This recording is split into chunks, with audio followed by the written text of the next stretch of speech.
తరతరాల నాటి నుంచి ఉంటున్న మమ్మల్ని కాదని కేవలం 10 ఏళ్లు మాత్రమే ఉంటున్నట్టు ఎంఆర్ఓ తప్పుడు లెక్కలు చూపి మమ్మల్ని మోసం చేస్తున్నారని భూములు తమకే చెందాలంటూ సోమవారం విజయనగరం కలెక్టరేట్ ముందు అప్పన్న దొరపాలెం వాసులు ధర్నా చేశారు.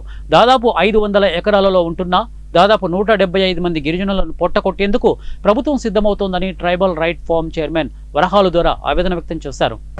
అధికారి తప్పుడు నివేదిక ఇచ్చాడండి. ఏమండి, తరతరాల నుంచి అక్కడే ఉంటున్నాం మేము. అక్కడే మా తాతలు మా ముత్తాతలు అక్కడ సాంస్కృతిపరంగా సాంప్రదాయబద్ధంగా మా యొక్క గ్రామ దేవతలు కానీ మాకున్న పరిస్థితులు కానీ తరతరాల నుంచి ఉన్నటువంటి పరిస్థితి ఉంటే వాళ్ళు 10 సంవత్సరాల నుంచి మాత్రమే ఉన్నామని చెప్పి తప్పుడు నివేదిక ఇచ్చారండి. సరే, అది మాకు తెలియదు. రీసెంట్గా ఇది మనం బయటపడింది. సరే, ఇంక బాగుంది కదా అనుకున్నప్పటికీ ఇవాళ ఏమైందంటే గిరిజన విశ్వవిద్యాలయాన్ని వెంటాడ మండలము కుంటివలస గ్రామానికి తరలించడం జరిగిందని చెప్పి కొంతమంది అధికారులు తెలియజేశారు. అది ఏ కారణాలు ఏమైనా కావచ్చు, అది తరలిపోయింది. కాబట్టి మరలా వచ్చారు. మొన్న 24వ తారీఖున 24/3 నెల 2025 సంవత్సరంలో మొన్న గత నెల అధికారులు వచ్చారండి.